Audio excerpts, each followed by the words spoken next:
Olá! Olá, pessoas! Será que tá virado? Acho que tá ao contrário. Tudo bem, vamos assim mesmo. A imagem até que tá boa. Vamos ver aqui. Relativamente. Vamos ver se o som tá legal. Esse som tá bom, amor. Hoje eu tô fazendo ele sem o mic. Sem o microfone. Bom, né? Tem uma captação de áudio boa esse negócio. Então, gurizada, vamos nessa. Vou dar uma esperada, né, até que o pessoal entre. Hoje nós vamos usar... Cadê? Aqui, por aqui. Hoje nós vamos falar do primeiro capítulo de Tiago, da Epístola de Tiago. E aí, Tiago lá, apóstolo ou Tiago... Não apóstolo. Irmão de Jesus. De quem que eu vou falar hoje? Bom, começamos aí, né? Vamos só... Oi? Apóstolo? Não. Provavelmente não. Na realidade, chega num consenso bíblico de que o Tiago Apóstolo foi morto antes, vamos dizer assim, do que a data da carta que foi escrita, né? Então, necessariamente, esse Tiago era o irmão do Senhor. Existe uma questão também teológica em cima desse nome, dessa tradução dessa palavra, de irmão. Oi? Pra primo? Isso, para primo. Mas a gente vai conversando com o tempo. Então, só deixa eu dar uma... Enquanto o pessoal entra aí, vão compartilhando. Deixa eu só achar qual que foi o autor que fez essa nota aqui. Então, a gente já vai dar uma usada.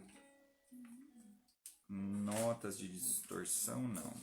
Essa Bíblia aqui é bem legal, é uma Bíblia de apologética, então ela vai, claro que vai defender um lado da fé, mas também vai apontar algumas coisinhas que são estranhas. Peraí que me perdi aqui, achei de novo. Então, deixa eu ver quem que fez a de Tiago aqui. Bom, existe, acredito eu, um teólogo, ou tradutor necessariamente, mas provavelmente teólogo, Terry L. Wilder. Ele vai fazer algumas notas aqui, e a introdução dessa epístola, conversando justamente sobre uma questão que muitas vezes a gente deixa de lado, né? A gente deixa passar porque é mais fácil a gente escutar o padre ou o pastor ir lá fazer o sermão dele, né? Do que realmente a gente ir mais a fundo para estudar sobre o contexto, senão a gente vai crer em várias coisas, por exemplo... Como a gente não foi atrás de muitas coisas bíblicas, a gente deixa passar coisas preciosas da Escritura.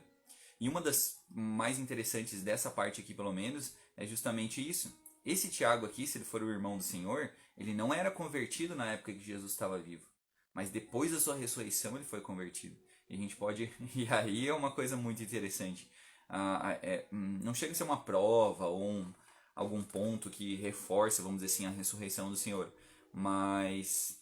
toda essa fé que as pessoas depositaram e tiveram bastante testemunhas em si dessa ressurreição. Primeiro começou poucos e depois outros viram o Senhor ressuscitar também, no sentido de acompanharam o Senhor, né? O Senhor ensinou, enfim. E é bem interessante esse caso, porque, pelo menos dentro da história, porque a afirmativa bíblica de que a ressurreição é um mito, ela só é reforçada se a Bíblia toda for uma conspiração. Porque algumas coisas que aconteceram com Jesus, justamente, elas estavam anunciadas pelos profetas. Elas foram anunciadas pelos profetas. Então os profetas foram lá e anunciaram coisas que iam acontecer ao ungido, ao prometido, ao Messias, enfim. E isso realizou-se, vamos dizer assim, nas páginas do Novo Testamento. Então, se eu não tiver uma ideia, vamos dizer assim, de... a Bíblia é uma conspiração inteira sobre alguma história que eles quiseram forjar e tal, é muito difícil eu não acreditar em todas as partes. Eu sempre disse desde das primeiras lives, e agradeço a Deus pela sabedoria a princípio, justamente que muitas pessoas elas ficam travadas justamente nessa parte do sobrenatural. E claro, eu, por exemplo, sou uma pessoa bem cética a algumas coisas, principalmente no meio gospel aí, né?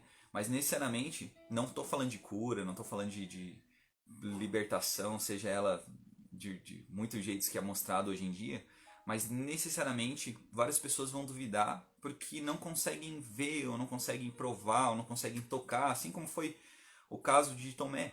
Então, necessariamente, ah, sempre a gente vai achar uma resistência para crer no Senhor. Através da sua graça, nós cremos que pela fé nós podemos crer e também recusá-lo. Também virar as costas para o Senhor Jesus.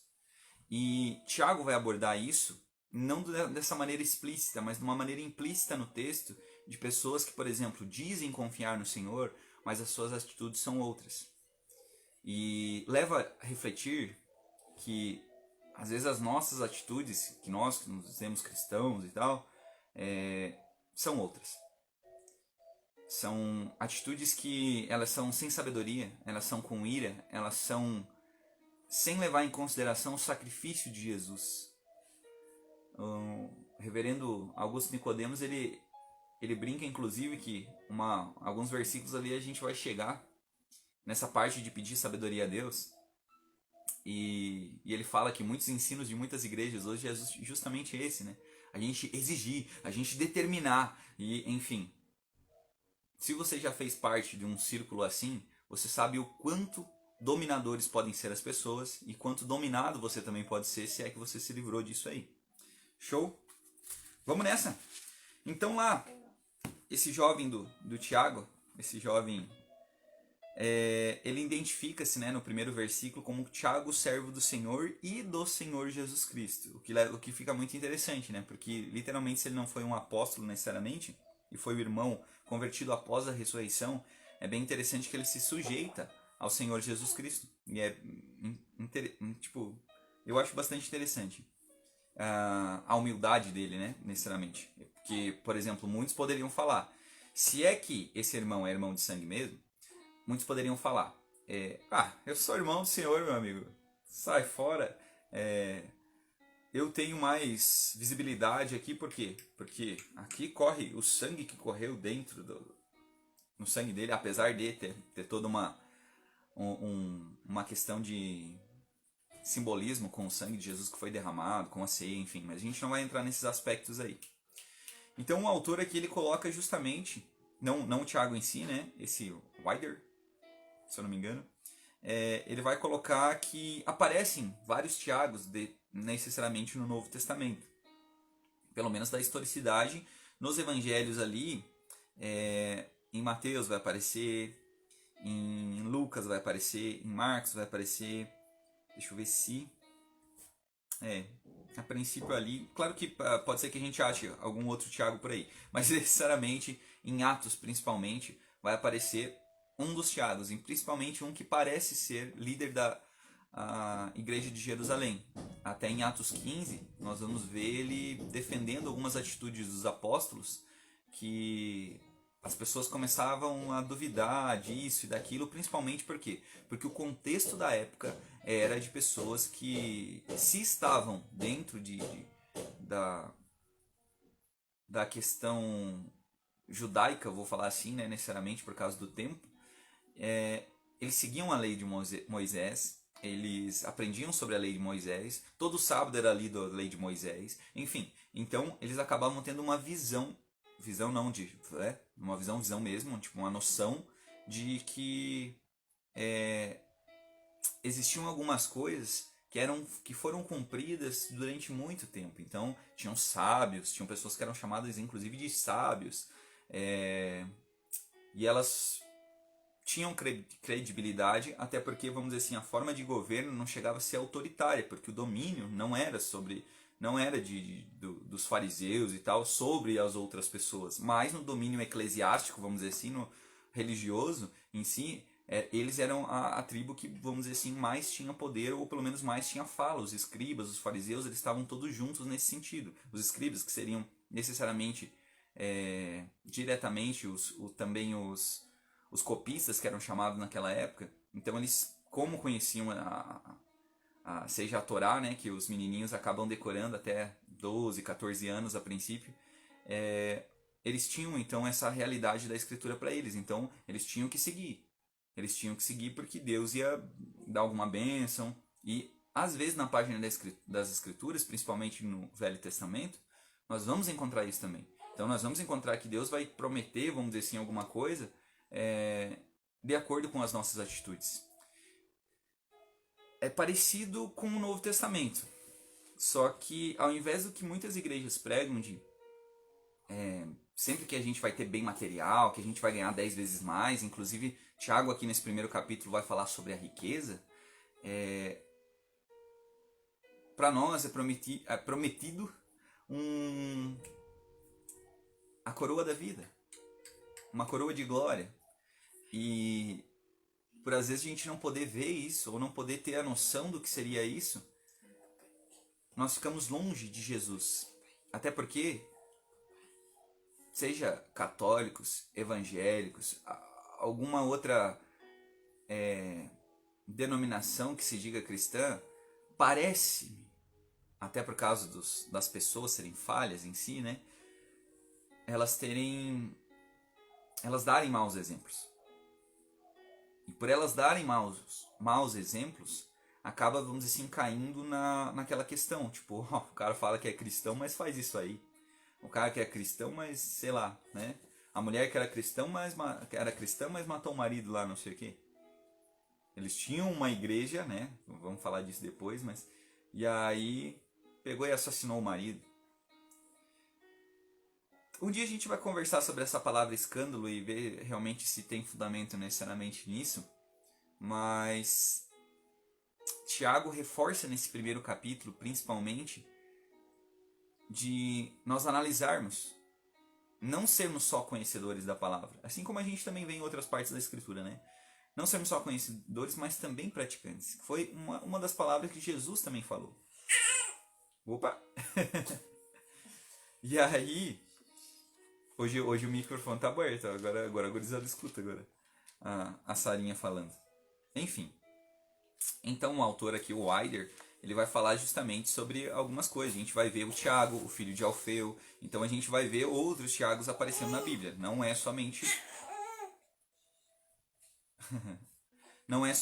o Tiago que a gente tem noção de que escreveu essa carta aqui. Ok? Então assim, provavelmente acadêmicos, católicos romanos ou alguns membros em si da igreja católica romana, eles vão defender a virgindade perpétua de Maria, que é o que o autor coloca aqui. E aí, em que Tiago, o meio-irmão do Senhor, né, era filho de José de um casamento anterior ou primo de Jesus. Então, isso aparece durante a história. A gente tem vídeos aí no YouTube que comprovam que já foi defendido as duas coisas, apesar de que pode ser que tenha uma posição preferencial da instituição.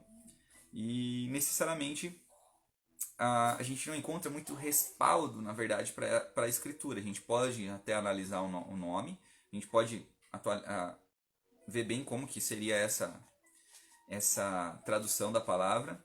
E, enfim, quando a gente apela para o grego, lá, a palavra Delphos claramente indica irmão e não primo. Mas mesmo que fosse outra tradução, existem outras palavras que podem deixar em dúvida as pessoas nesse sentido. É bom a gente estudar a fundo e analisar todos os versículos e todas as possibilidades que a gente possa encontrar. Hoje não é muito difícil. Hoje a gente vai ali no dicionário de grego e coloca lá e vê todas as possibilidades que poderia existir naquela palavra. Então, apesar de todo o contexto, nós podemos analisar que existem pessoas, e essas pessoas podem ser nós, que forçam a escritura a falar aquilo que eu acredito previamente. E isso não acontece somente nas escrituras. Isso acontece quando um autor que vai escrever um texto, tipo, várias pessoas, elas podem fazer isso. Elas provavelmente vão fazer isso. Então eu sempre coloco um pouco mais da minha opinião do que o que realmente às vezes o texto quer dizer. E isso pode ser problemático, inclusive na pregação. Para você aí que considera-se pregador da palavra, cuidado. Assim como eu estou tentando ter cuidado, literalmente, para não colocar necessariamente as minhas coisas, mas anunciar a palavra. Depois dessa longa introdução, então, O autor aqui, o Wilder, ele vai colocar mais coisas, né? Mas eu deixo para vocês então comprarem. Né? Não estamos fazendo necessariamente um merchan aqui. Mas essa Bíblia apologética, qualquer coisa eu passo para vocês bem certinho quem que são os autores, os tradutores. E vamos lá para o texto. Nossa, quanto tempo que a gente gastou? 16 minutos, gente do céu. Eu acho importante, eu acho muito importante a gente fazer uma introdução. Muitas vezes nas nossas instituições religiosas, nós temos 10, 15 minutos somente para a questão de pregação da palavra. Às vezes ela é lida, às vezes ela é parafraseada, mas enfim. Um problema muito grande é que nós temos preguiça de sentar na cadeira, escutar, conversar. Quantos de vocês podem estar entrando nesse vídeo aí e podem estar comentando, seja a opinião de vocês ou a questão bíblica, a questão de apontamento bíblico para cada situação que nós pregamos. Então, por exemplo, eu já coloquei de propósito no título aí da live, provavelmente está aparecendo, não sei se ele vai aparecer aquele mais, Tiago 1, que seria o que a gente ia conversar hoje, o que vamos conversar hoje. Top? Então, esse primeiro capítulo, ele é descrito por 27 versículos. E acredite-se, principalmente por causa do capítulo 5, capítulo 2 aqui, que essa carta está escrita à dispersão. As pessoas que estavam fora daquela região da Judéia literalmente acabaram se convertendo. Seriam também as 12 tribos, os judeus diretamente, mas também aqueles que iriam se converter também ao Senhor e Salvador, né, Jesus Cristo. Vamos lá então? Tiago, servo de Deus e do Senhor Jesus Cristo. As 12 tribos que encontram-se na dispersão. Saudações.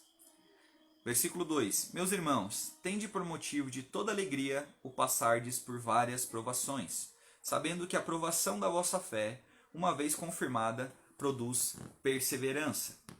Ora, a perseverança deve ter ação completa para que sejais perfeitos e íntegros, em nada deficientes. Se, porém, algum de vós necessita de sabedoria, peça a Deus, que todos dá liberalmente e nada lhes impropera, e ser-lhe-á concedida. Peça, porém, com fé, em nada duvidando, pois o que duvida é semelhante à onda do mar, impelida e agitada pelo vento. Não suponha esse homem que alcançará o Senhor alguma coisa. Alcançará do Senhor alguma coisa. Homem de ânimo dobre, inconstante em todos os seus caminhos. Muito bem, vamos para essa primeira parte aí dos 8 primeiros versículos da carta. Pelo menos do primeiro capítulo, né? Então, justamente esses versículos estão falando do quê? Que existem provações que chegam até nós. Deixa eu só ver um negocinho aqui, vai ser um pouquinho mais para frente. A provação, se vocês lembrarem também de outras parábolas contadas por Jesus, as dificuldades da vida, na minha visão, e também na visão de muitos teólogos, ela é colocada justamente como permitida por Deus e não mandada por Deus. Até nós vamos conversar aqui, um pouquinho mais para frente, sobre a questão de tentação e provação. Pode existir uma diferença na palavra ali no sentido de significado, mas as palavras que são usadas aqui elas são muito parecidas. E necessariamente dá a impressão que Deus faz isso de propósito. Não estou falando que ele não tem um propósito, cuidado, interprete bem o que eu estou falando. E para que, sei lá, nós evoluamos como pessoa nesse sentido e tal. Não é necessariamente o que o texto está querendo dizer. E a gente vai acompanhar isso lendo bem tranquilamente o que está sendo apontado aqui pela Escritura. E ele dá uma puxada de orelha nesse pessoal, justamente porque a aprovação da fé, uma vez firmada, vamos dizer assim, acontece uma aprovação e a minha fé é provada no sentido de que será que eu vou ir a fundo? Será que eu vou estudar para realmente saber se é verdade? Ou eu vou dar bola para, sei lá, o Pirula, né? O Pirula é fazendo propaganda aqui do canal dele, é um ateu necessariamente, declarado, né? Por isso que eu estou citando. E tem um canal de, se eu não me engano, ele é arqueólogo, tudo, tipo, topzera assim e tal. Ele apresenta alguns artigos, ele apresenta estudos necessariamente sobre algumas coisas e defende uma posição. Inclusive, se eu não me engano, ele fez um vídeo com o Iago Martins, que é aí do meio gospel, eu acredito, calvinista, não é a minha visão, mas a princípio ele mostra, eles fazem então uma conversa, né? Pergunte ao pastor, se não me engano, e pergunte ao ateu, né? Enfim. Mas quando a minha fé ela é provada, será que eu vou atrás mesmo? Será que eu vou nas escrituras? Será que eu dobro o joelho no meu quarto e peço a Deus? Ah, não preciso dobrar o joelho, ok. Será que eu peço a Deus então essa sabedoria para poder lidar com as situações? Uma vez, vou falar de uma coisa que aconteceu comigo. Geralmente eu dou muito poucos exemplos meus, né, necessariamente. Uma vez uma menina me perguntou: nossa, olha tal atitude de tal pessoa, porque tal pessoa era um líder religioso relativamente assim. E aí eu podia ter ido na onda, eu disse, realmente, né? Tipo, o cara tá acabando com a moral cristã, né? E aí, mas eu pensei, e por um breve momento eu orei pro Senhor assim, tipo, não me ajoelhei nem nada, não fechei o olho e tal, falo com o Senhor e tal. E pedi a Ele necessariamente sabedoria naquele momento. E Ele me deu a resposta, e eu consegui dar uma resposta muito satisfatória, tipo, pra pessoa, que, tipo, eu me surpreendi com a resposta, porque necessariamente a gente tá muito... claro que a gente tem que denunciar as injustiças, se necessário as heresias em si, porque elas confundem as pessoas, né? Mas necessariamente, talvez essa parte de, peraí, eu consigo, eu tenho a faculdade de teologia lá, eu tenho a pós, eu tenho não sei o que, então eu vou responder com a minha sabedoria aqui. Conhecimento é diferente de sabedoria. Então a gente até já citou aqui algumas vezes que com um pouquinho de conhecimento, mas muita sabedoria, a gente já pode fazer alguma coisa. Mas às vezes com muito conhecimento e pouca sabedoria, talvez a gente não consiga fazer provavelmente nada. Às vezes, né? A gente vai nadar e morrer na praia. Na mesma praia que afundou a casa na areia das pessoas que dizem praticar uma fé, mas não colocam ouvem a palavra, né, e não colocam ela em prática. Enfim. Então, se algum de vós necessita sabedoria, peça a Deus, que todos dá. Então, necessariamente, pediu, ele vai dar. Ele não vai dizer assim, peraí, eu dei daquela vez, mas você jogou fora a tua chance. Agora eu não vou mais dar. Não, necessariamente, ele dá. Não ser-lhe-á concedido a sabedoria. Então, é isso que a Escritura está dizendo.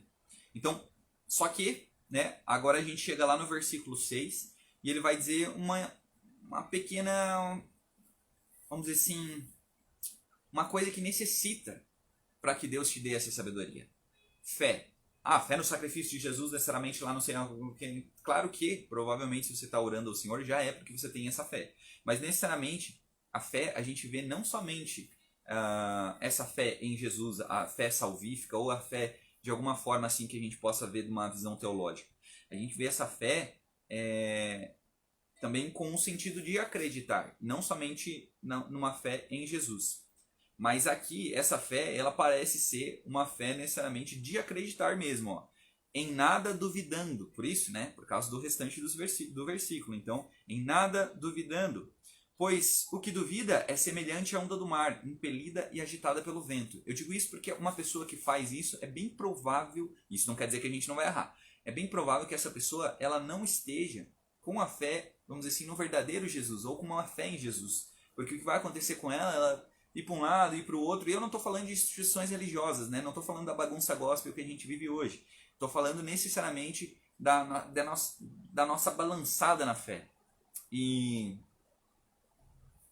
inclusive a gente tem que perceber o seguinte, se a gente é movido pela fé, e não pelo que a gente sente, vai ter dias que eu vou orar e não vou sentir nada. Ao contrário do que é estimulado em muitas instituições. Você tem que sentir, porque senão não é Deus te tocando. Se você sentir que esse livro é verdadeiro, é porque esse livro é. Se você sentir Deus te tocando, isso não quer dizer que não possa acontecer.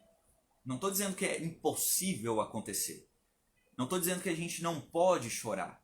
Não estou dizendo que a gente não pode se emocionar com uma música ou com até uma história bonita. A gente se emociona até com filmes. Mas necessariamente a nossa fé tem que estar além disso. Além do que eu estou sentindo no momento, a minha fé necessita ultrapassar isso. Porque a minha fé é em Jesus. Independente se a minha situação é ruim ou se minha situação é boa, a minha fé é em Jesus. Eu sei que através das provações que Deus permitir na minha vida, e minha fé, vamos dizer assim, perseverar, se eu perseverar na fé, se eu conseguir ultrapassar isso não quer dizer vencer aquela dificuldade. Porque às vezes a gente pensa que, por exemplo, então, já que eu sou pobre, essa é a minha dificuldade maior, eu vou ter que ficar rico. Quando eu vencer, quando eu obter vitória, quando eu ser rico agora, é porque Deus me abençoou. E não, Ele está te abençoando, e nós fomos abençoados em todas as regiões celestiais com Cristo, em Cristo Jesus, também naquela situação ruim. E Tiago vai falar aqui, claro que nós vamos conversar mais também disso no capítulo 2, isso vai ser na próxima live. Enfim, então peça com fé. Não suponha que esse homem, que ele é levado de um lado para outro, e isso é uma exortação para todos nós, tá ouvindo? Uma exortação para todos nós, que ele alcançará do Senhor alguma coisa. Homem de ânimo dobre. Eu pesquisei isso aqui necessariamente e quer dizer, pode ser dobre a pronúncia também, não sei, mas seria de um sentimento, como é que eu vou dizer, oposto, né? Uma vez tá beleza, tô buscando a Deus, aí daqui a pouco acontece alguma dificuldade, porque é o contexto da mensagem, não porque eu tô inventando, e daqui a pouco tô mal. Então eu não vou mais buscar a Deus. Ou ao contrário, né? Que daí quando a gente fica bem não busca mais a Deus, daí quando tá mal daí busca a Deus. A gente ora mais. A gente faz a oração fervorosa, né? Brincando aí com os meus amigos aí do meio gospel. Mas enfim, entendem? Então até esse versículo 8 aqui já foi paulada. Agora tiagada, né? Que geralmente Paulo, né, que dá uma cacetada na galera. Claro que depois das 3 epístolas de João a gente ficou, poxa, sou cristão ou não sou? Será que sou só de brincadeirinha? Mas Tiago também vai abordar isso. Vamos nessa. Então, assim, como era escrito, né? Como diz o primeiro versículo, aos irmãos que se encontram na dispersão, por eles não estarem, vamos dizer assim, na terra, eles poderiam, dentro daquela situação religiosa em que era para acontecer algum tipo de igualdade, depois de um tempo ali. Aqui acredito que essa carta foi escrita lá no ano 40, mas necessariamente depois de alguns anos houve mais perseguições, enfim. Mas mesmo assim, então necessariamente essas pessoas elas já estavam sendo afligidas. E aí a gente vê lá no capítulo 5 justamente uma coisa bem parecida com isso. Aos ricos que estavam oprimindo os pobres, e aí a gente vai conversando, mas não é hoje, né? Vamos lá então. Só que mesmo assim, Tiago relembra das circunstâncias terrenas. Então lá no primeiro capítulo, no versículo 9, vai falar o seguinte: o irmão, porém, de condição humilde, glorie-se na sua dignidade. Deixa eu dar uma pausa aqui. E aí? Se eu sou pobre, eu preciso resolver essa pobreza, eu preciso ficar rico agora? Não, há dignidade em ser pobre. Mas então a gente tem que vender tudo. Não, o apóstolo Paulo já falou lá em 1 Coríntios 13. Mesmo que eu venda tudo e dê tudo aos pobres, ou que dê todas as minhas coisas, enfim, se eu não tiver amor, nada serei. E esse amor, qual é o amor? É o mesmo amor que o apóstolo Tiago está apontando nessa carta aqui, que é um amor que corrige. Porque se não for esse, não é amor. Se não for um amor que também é demonstrado, é só teoria, é só platonismo. A gente vai lá para Platão, a gente vai lá para a época de Aristóteles lá e fica filosofando sobre isso. Mas necessariamente esse amor ele é prático. Vamos lá, vamos continuar. Versículo 10. E o rico na sua insignificância. Aqui ele está colocando as duas posições, necessariamente, como dizendo assim, cara, se ser rico para o Senhor... Continuando o versículo. Porque ele passará como a flor da erva. Existem outras passagens que falam sobre o rico, e necessariamente sobre os ricos em si. Isso não quer dizer, por exemplo, que um rico ele não pode ser fiel a Jesus. A minha circunstância terrena não pode ser algo que determine a minha fé em Jesus necessariamente. Só que muitos, atraídos pelo poder e pela ganância, acabam não seguindo o Senhor Jesus. Lembra da história do jovem rico? Senhor, o que eu faço para obter a vida eterna? Você conhece os mandamentos, né? Não matarás, não roubarás. Ah, eu faço isso desde que eu era pequeno. Eles, ok, beleza. Tô parafraseando aqui, né? Então vende tudo que você tem e me segue. E aí o que ele fez? Vazou. Provavelmente não é o caso agora. Mas e se fosse nós? E se fôssemos nós? E aí, com um filho pequeno aí?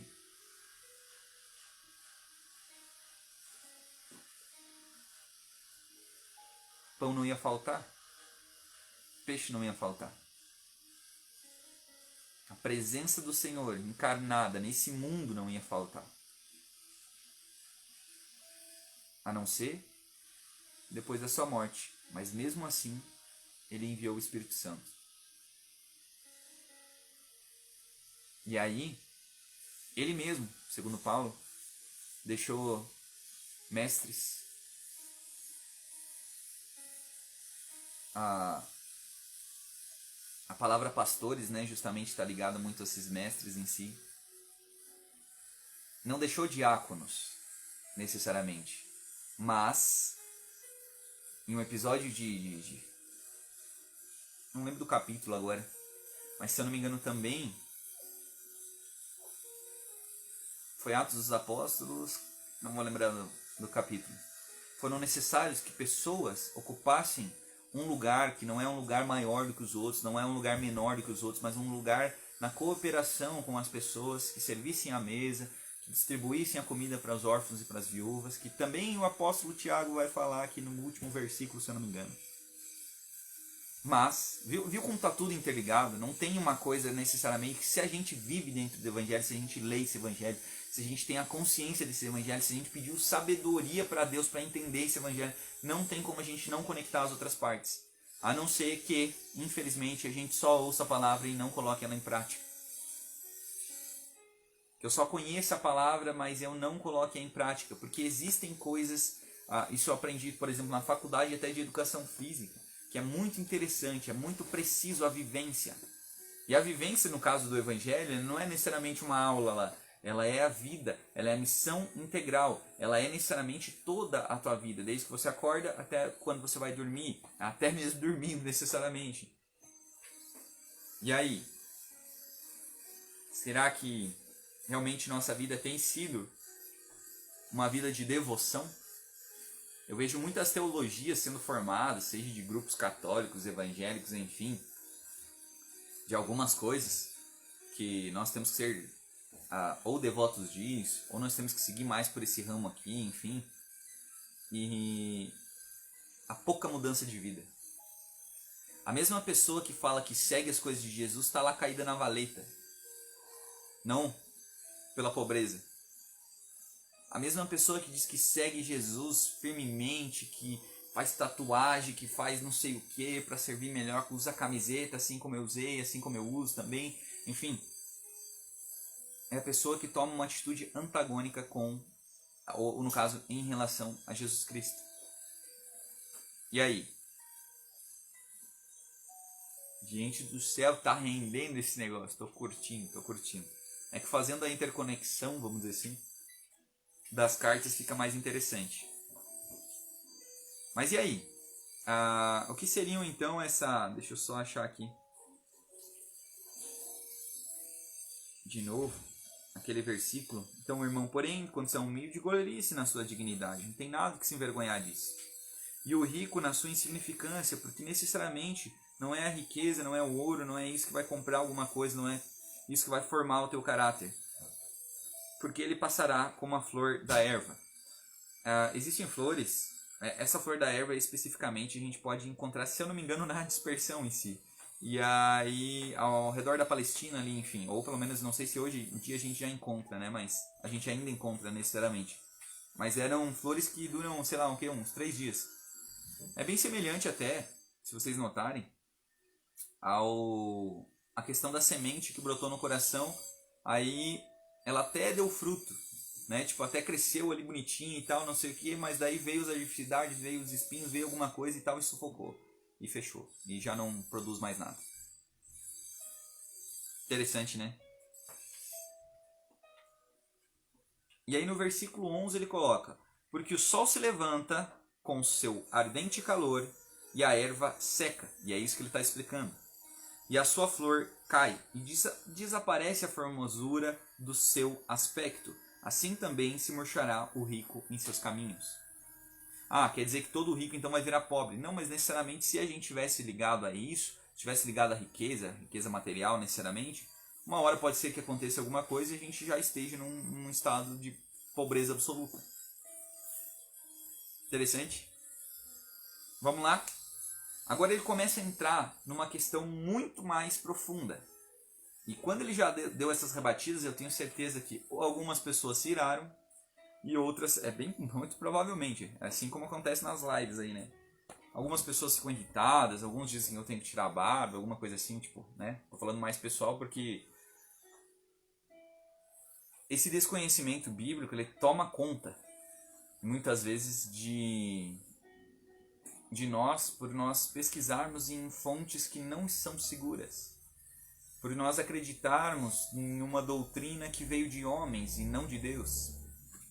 E aí é bem complicado. Então isso tem que necessariamente estar claro na nossa mente para que a gente realmente possa sempre pedir essa sabedoria a Deus. E também para que nós não venhamos a vacilar, a cair em tentação, em ser reprovados, literalmente por causa de desejos que partem de nós mesmos. Desejos carnais, não somente ligados ao sexo. Tem que tirar um pouquinho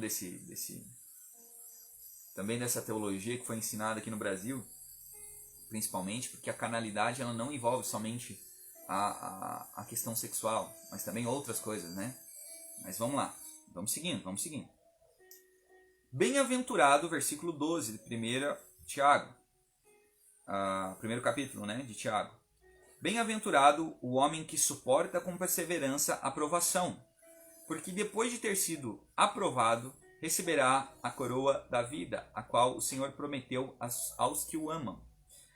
Necessariamente, aqui dá para a gente fazer até um paralelo com, não necessariamente as situações que a gente tem vivido hoje, porque a gente não sabe o dia de amanhã, mas a situação que a gente tem vivido na vida inteira, de forma integral. Vamos dizer assim, me converti, tive consciência do que era o pecado, do que era isso, do que era aquilo.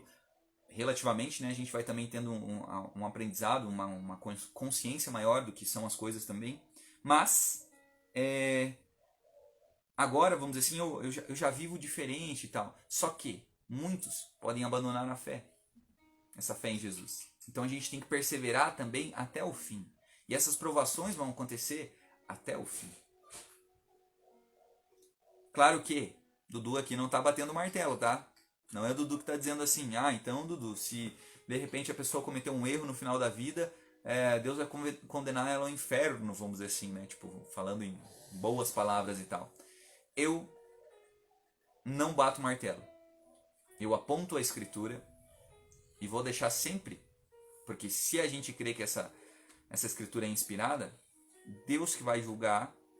Nós podemos julgar o que é justo aqui, necessariamente, se está correto, se não está correto, exortar, por quê? Porque isso faz parte do amor.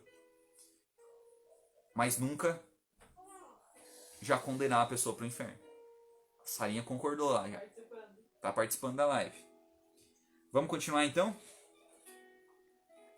Versículo 13. Agora, muita atenção. Conecta o restante dos versículos que a gente já viu agora. Ó. Ninguém ao ser tentado diga, sou tentado por Deus, porque Deus não pode ser tentado pelo mal e Ele mesmo a ninguém tenta. Deixa eu abrir agora a nota do autor lá da Wider. Ele vai escrever o seguinte, em termos gerais, a tentação é a atração para fazer o mal. Satanás é o tentador. A gente pode conferir isso lá em Mateus capítulo 4, versículo 3, 1 Tessalonicenses capítulo 3, versículo 5. Começando com Eva, Satanás consegue tentar Adão, Caim, Abraão e Davi ao pecado. Ele teve menos sucesso com Jó. E Jesus, como nós, em tudo foi tentado, mas sem pecado. A gente pode conferir lá em Hebreus capítulo 4, versículo 15. Tiago explicou que Deus não pode ser tentado pelo mal e ele não tenta ninguém. A tentação pode ser propósito de destruir uma pessoa pelo pecado, levando à sua morte e ao inferno. Então, necessariamente, prestem atenção nisso. Existe uma diferenciação entre o julgamento e a ideia do pecado. Existe uma coisa que se chama iniquidade. Mas vamos indo. Esse é o objetivo de Satanás. Deus pode permitir a tentação com o propósito de produzir fé e paciência, que em última análise trazem honra, como no caso de Jó. Tiago também explicou que uma bênção está à espera daquele que resiste à tentação. Lá no versículo 2 a gente acabou de ler. O verbo grego peirazo significa tentar e também testar. Então, muitos dos ateus, até naquele paradoxo de Epicuro lá, eles tentam colocar justamente, mas Deus então deixou a gente com o livre-arbítrio, mas não necessariamente sem a existência do mal, porque ele é mal, porque ele não é bom e tal, necessariamente. Mas, na perspectiva de permissão, é uma diferença significativa. Porque se ele permite que o mal exista, e temporariamente, porque ele vai ser eliminado, aí justamente existe uma questão de fundamentação, seja escatológica, né, a gente estudar sobre os fins dos tempos, mas também uma realidade atual em qual nós vivemos hoje. Então, muita atenção. Vamos lá. Ao contrário, então, versículo 14, cada um é tentado pela sua própria cobiça, quando esta o atrai e seduz. Claro que aqui o contexto ele está falando sobre riqueza e pobreza. Existem outras aplicações também, a gente pode aplicar para outras coisas. Então, quando não dá certo alguma coisa na minha vida, lá eu vou lá e sou atraído por uma tentação nesse sentido de, por exemplo, assim, então eu vou fazer isso para me sentir melhor. Vou fazer aquilo para me sentir melhor. Geralmente, os exemplos mais usados são a bebida, né? Mas poderia ser o sexo, poderia ser necessariamente aconteceu uma coisa ruim no meu trabalho, eu recebi uma crítica ou recebi uma correção do meu chefe, não gostei, então eu vou lá e vou bater no meu conservo. Né? Vou bater na mesma pessoa que está na mesma posição que eu lá. Ou nos alunos, ou dependendo do lugar que você está, nos clientes em si, né? Claro. E, enfim, na sua esposa, na sua filha. Então, existem vários exemplos de como a gente também pode ser tentado a cometer o mal, né? Ireis, mas não pequeis. Vamos nessa. Versículo 15. Então a cobiça, depois de haver concebido, né, ter gerado necessariamente essa questão no coração, dá à luz o pecado.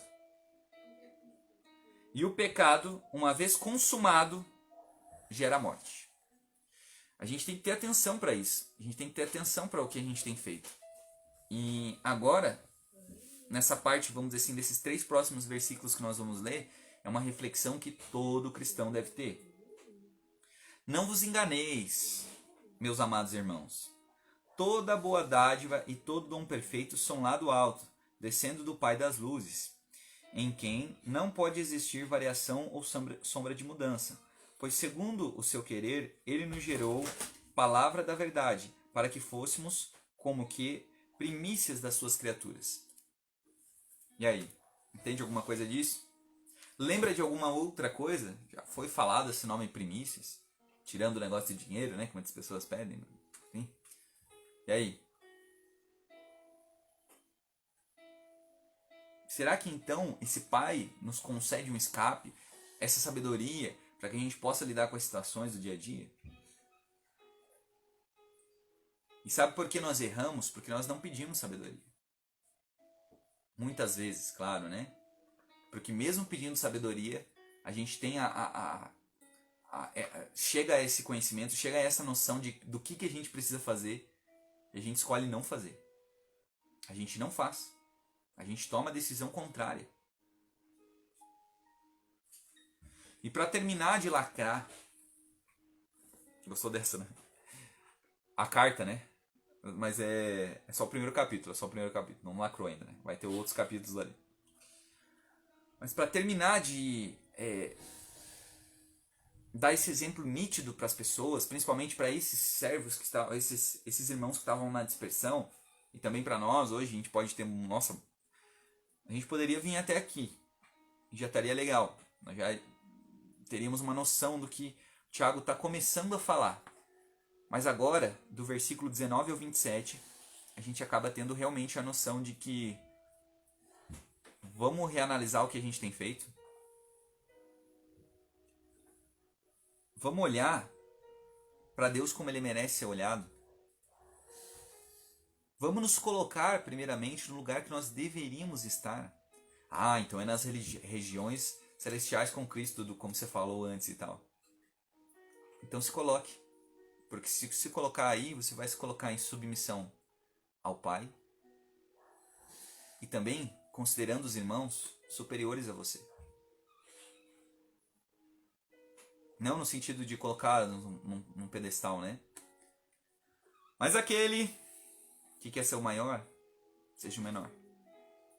Vamos lá, versículo 19. Sabei essas coisas, meus amados irmãos. Todo homem, pois, seja pronto para ouvir, tardio para falar e tardio para se irar. Vai vir para nós essa tentação da ira, de buzinar no trânsito, de xingar o cara lá, não sei o que, vai. Mas vai da gente pedir sabedoria a Deus. E depois de um tempo você vai aprendendo, e essa questão de atitudes, elas já vão se tornando parte de você. Eu quando me converti, eu acho que eu ouvi alguma pregação nesse sentido aí, não lembro. E eu comecei, cara, qual área que eu tenho que melhorar? Obviamente todas, né? Mas qual área que eu tinha que dar uma ênfase? Então eu saía de carro e ficava irritado com alguns motoristas que, sei lá, não ligavam a seta, não faziam aquilo. Mas isso também pode acontecer com você que é religioso. Você que faz algumas coisas que você acha que é de um tom religioso, e a epístola de Tiago aqui vai tocar nisso também, e você acaba condenando o outro. Diga, não, mas eu dei uma buzina de exortação. Curtiu essa? Não, cuidado. Vamos lá. E ele explica, não se preocupe, ó, versículo 20. Porque a ira do homem não produz a justiça de Deus. Ah, mas Deus é amor, mas também é justiça, né? A ira do homem, ela não produz a justiça de Deus. Portanto, versículo 21. Despojando-vos de toda impureza e acúmulo de maldade, acolhei com mansidão a palavra em vós implantada, a qual é poderosa para salvar a vossa alma. Profundo? Tornai-vos, pois, praticantes da palavra, versículo 22, né? E não somente ouvintes, enganando-vos a vós mesmos. Vamos ler de novo. Tornai-vos, pois, praticantes da palavra, e não somente ouvintes, enganando-vos a vós mesmos. Vamos ler de novo. Tornai-vos, pois, praticantes da palavra, e não somente ouvintes, enganando-vos a vós mesmos. A quem nós estamos enganando? A Deus a gente não engana. Aquele nosso senso de aceitação entre as pessoas, aquele nosso senso de as pessoas olharem para nós e verem alguma imagem, por exemplo, se eu estivesse produzindo essas lives para, vamos dizer assim, enaltecer a minha imagem ou alguma coisa nesse sentido, ela poderia entrar nesse sentido aqui. Eu poderia estar enganando a mim mesmo. Não enganaria a Deus, mas estaria enganando a mim mesmo. Porque, no fundo, eu sei que, por exemplo, eu estaria produzindo isso por mera vaidade. Hoje em dia não é moda ser cristão, né? Hoje em dia você ser cristão é meio problemático até. Eu digo cristão no geral, né? Enfim. E aí, vamos dizer assim, como resultado disso, eu posso até virar um falso mestre, acumular discípulos para mim e não para Jesus. E essa é a reflexão também que todos os líderes eclesiásticos aí que existem por aí também tem que ter. Né, Sarinha? Tá respondendo.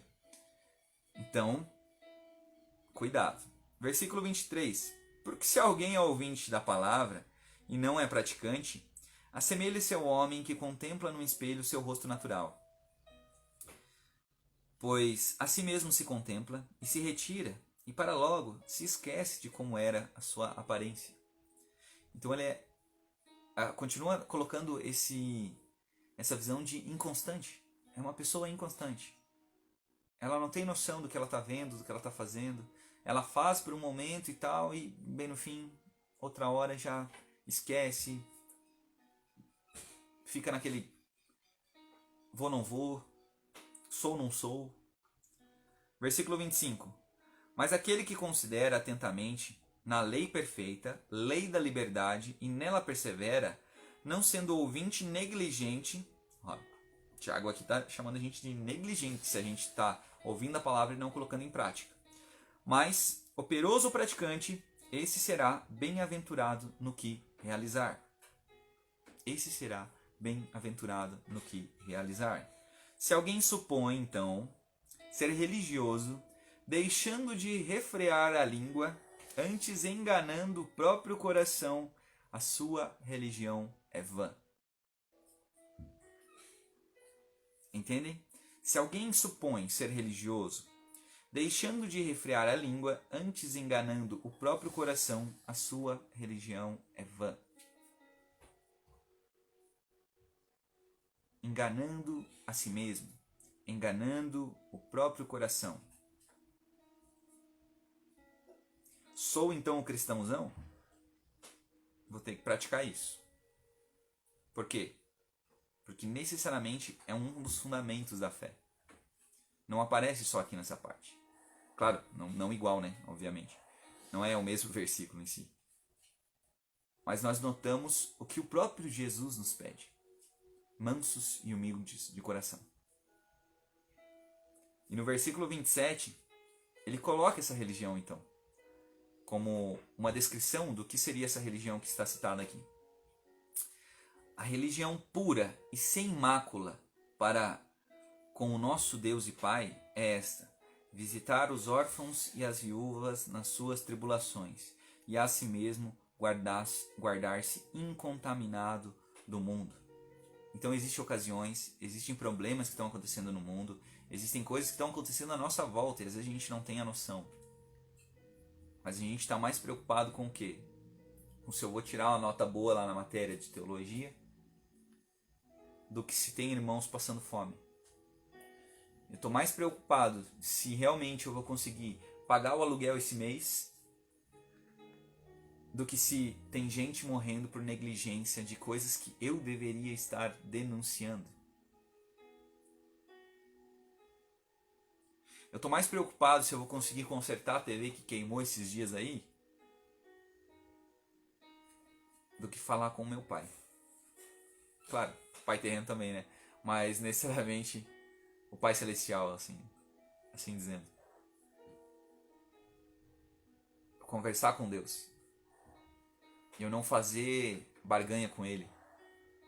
Eu me colocar na posição realmente de filho. Porque o filho ele dá honra ao pai não em troca de alguma coisa. Lembra do filho pródigo, do irmão que ficou lá fora? Eu estava todo o tempo com você, Senhor. Nunca preparou um novilho para mim. Agora este que estava no mundo aí. Então uma das coisas que também nós devemos fazer é acolher esses irmãos novos na fé. Implicitamente na mensagem, né? Aos que se desviaram do caminho do Senhor e não de uma instituição religiosa. E voltam ao Pai. Então é nosso dever acolher. É nosso dever exortar. Porque aí, em parte, nós já vamos estar amando a eles. Ah, mas a pessoa errou de novo. Eu disse, meu amigo, lembre da parábola de Jesus. Deus te perdoou de uma dívida enorme. Você não podia pagar. Ninguém podia pagar. Se a gente juntasse todo o dinheiro da terra aqui, se fosse para pagar em dinheiro, a gente não ia pagar ele. Se a gente fosse bater com chicote nas costas, igual algumas religiões fazem, nós não íamos pagar. Se nós sacrificássemos os recém-nascidos, claro que isso é abominável, né? Nós fizesse qualquer coisa, não ia pagar. Mas como a gente pode então servir ao Senhor? Aqui nesse primeiro capítulo então da Epístola de Tiago, a gente já pode ter uma visão enorme. Primeiro, tendo um relacionamento com Deus. Se eu peço fé a Ele e Ele me dá, eu não tô... se eu peço fé. Claro que se eu peço sabedoria e Ele me dá, não é uma questão tipo, eu quero sabedoria então porque agora eu vou virar o pastorzão, porque agora não sei o quê. Eu também não posso fazer as coisas por interesse. Até porque, uma hora ou outra, quando acontecer algum problema, se eu estou pedindo, vamos dizer assim, por interesse, é bem provável que eu me desvie para um lado, me desvie para o outro e não continue firme no caminho do Senhor. E aquele que se desviou do caminho do Senhor, não se envergonhe, volte. Nós estamos aqui, tentando, dando um passo de cada vez. Não é só eu, a Daíse. É eu, Daíse. Sara agora, né? Vai ser ensinada nos caminhos do Senhor. É Taibara, é Patrícia, é Ana, é Ricardo, é André, é Emanuel. Vários outros, né? Vários outros. Mas são também os Joãos e as Marias, que por algum motivo foram machucados por essas pessoas que deveriam estar acolhendo e perdoando. E acima de tudo, relacionando-se com Deus e ensinando-os a guardar tudo o que vos mandei, tudo o que vos ensinei. Foi o que o próprio Jesus falou. Não é só batizar no nome do Pai, do Filho e do Espírito Santo. Pronto. Não. E aí? Tá a fim de ir comigo pra frente aí? E conosco? Com nós? Eu lembro que uma fala minha... Eu não lembro se eu disse que eu sonhei, até porque faz bastante tempo, faz uns anos atrás. Até numa live eu acabei citando. Que esse caminho com Deus eu imaginava como se fosse, sabem, algumas cordas. Porque é muito fácil se desviar dele e é muito fácil a gente desequilibrar e ir para o lado. Mas se os irmãos estiverem realmente comprometidos com esse caminho, ele não é traçado sozinho. Ele é traçado em um corpo. Porque não se trata somente de você, João, Maria. Se trata do corpo de Cristo. E esse corpo de Cristo que vai avançar aos céus, vamos dizer assim, vai subir. Seja numa visão pré-tribulacionista ou pós-tribulacionista. Enfim. E aí, nós podemos agir como corpo. Então, são coisas simples. Gurizada, tem alguém passando necessidade. Vamos ajudar? Vamos. É o que está escrito aqui, né? Não precisa ser no sentido literal a princípio, né? Porque às vezes a ajuda da pessoa também não é só comida. É espiritual. A ajuda daquela pessoa é resolver um problema que ela não está conseguindo, por quê? Porque pode ser que ela não leu o primeiro capítulo de Tiago igual a gente fez. E ela não pediu sabedoria a Deus. E ela não está conseguindo vencer aquele problema. E logo, possivelmente, vai vir a tentação, vai vir a provação sobre ela. E ela vai cair. Cair da fé. Porque da mesma forma que aquela semente brotou no coração e ela começou a germinar, mas, enfim, não foi muito para frente, nós podemos, através do Espírito Santo que há em nós, eu sei que se você tem essa consciência, você está tomando isso como uma realidade e não necessariamente só como uma teoria. Eu sei que o mundo gospel aí não está bonito. Eu sei que o mundo gospel aí está literalmente perdido às vezes. Problemático. A gente está tentando corrigir ele, a gente está tentando... Mas por que a gente não foca então na vontade do Senhor?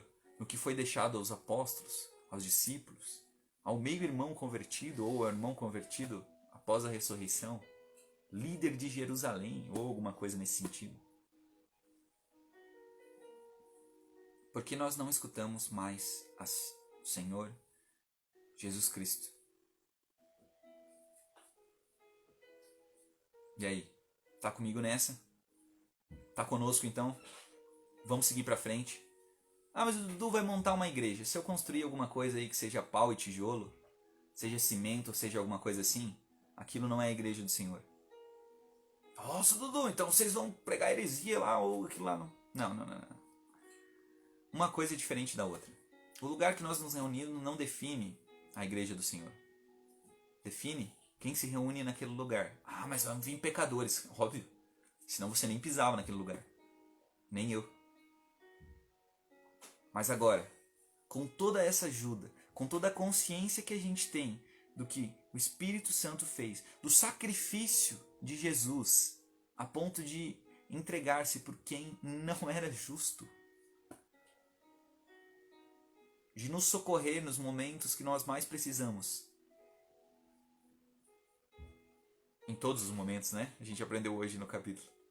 Mas a princípio, ser esse pai amoroso também, nesse sentido de nos acolher. Então que nós possamos acolher os irmãos também. Acolher as outras pessoas. Que quando nós lermos lá e tal, quando 2 ou 3 se reunirem em meu nome, lá eu estarei, nós não venhamos a ter o desejo no coração e dizer assim, não, mas quando tem 2 lá não quer dizer que Deus está. Porque a gente julga a outra pessoa como um não cristão ou um não irmão. Se você é templo do Espírito Santo e você crê que o Espírito Santo também é Deus, ali ele está. É um Deus onipresente, onisciente e onipotente. Não só para fazer você vencer o teu probleminha, não só para fazer você se sentir melhor, mas para ser um pai amoroso que corrige os seus filhos. Então, se, assim como eu fui corrigido, você possa ser corrigido também com essa mensagem. E quer ouvir Deus falar? Ora, fala com Ele. Pode ser que você não escute a voz do quem que é que nós estamos bem, tem a voz grossa lá, Cid Moreira, alguma coisinha. Quer ouvir? Abre. Abre esse livrinho aí que tá juntando pó. Às vezes tá aberto lá no Salmo 21, né? 91. 23 e 91, né? É os mais... que a gurizada gosta mais, enfim. Vamos lá. Vamos seguir em frente. Não é uma estratégia coach para que a gente pegue discípulos ou alguma coisa nesse sentido. Mas são irmãos tentando fazer a vontade do Pai. Um abraço e até o próximo capítulo. Até a próxima live. Deus abençoe.